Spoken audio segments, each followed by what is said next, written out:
Assalomu alaykum qalbi go'zallarim. Tinchmisiz, omonmisiz? Bugun sizlarga mana shunaqa yumshoqqina ajoyib ichida varenyy sgushyonkasi bor pechenye tayyorlab ko'rsatamiz. Albatta menga bu ishda qizim yordam beradi. Bismillah deb ishimizni boshlaymiz.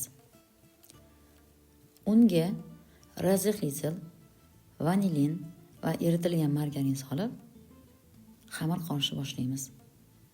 Margarin xona haroratida bo'lishi kerak. Albatta, oldingi videolarimda aytganimdek, videoning oxirida va opisaniyada, oxirgi kommentariyada ham o'zbekchasiga nimalar ishlatganimiz mahsulotlarni yozib qoldiramiz. Ana endi bitta tuxum va qatiq solamiz va sekin-asta xamir qoramiz. Albatta shu pechenyeni tez-tez tayyorlab turamiz. Sizlarga ham tavsiya qilaman. Albatta pishirib, bolajonlaringizga, oyijon dodijonlarga pishirib tayyorlab duolarni olinglar. Mana ko'ryapsizlar, o'rtacha yumshoqlikdagi xamir bo'ladi. Juda ham yumshoqqina, margarin solingani uchun juda ham yaxshi xamir bo'ladi. Mana endi bu xamirni tindirish shart emas. 40 grammdan mana dumaloq bo'lichalangan zo'rchalar qilib olib, bo'lib oldik. Mana endi videoda ko'rayotganingizdek, shu bo'lichalarni juvalab ichiga qora varenyy sgushonka solamiz. Xolisinglar oqidan solinglar. Biz qorasidan soldik. Baribir qorasi solgan boshqacha mazaliroq bo'ladi. Aziz obunachilarim, mehmonlarim, albatta kanalimga tashrif buyurganingiz uchun ko'p rahmat. Kanalimga boshqa retseptlarimni ham bir ko'ringlar. Osongina, tezda tayyor bo'ladigan o'zbek xonadonida bor mahsulotlardan ko'p retseptlarim bor. Albatta bir nazar solib ko'ringlar. Sizlarga yoqsa juda ham xursand bo'laman. Mana varenyy sgushyonkani soldik. Xohlasanglar shu yerda, xohlagan yong'oqdan solishingiz mumkin. Unda ham juda ham mazali bo'lib chiqadi, sharoitga qarab albatta.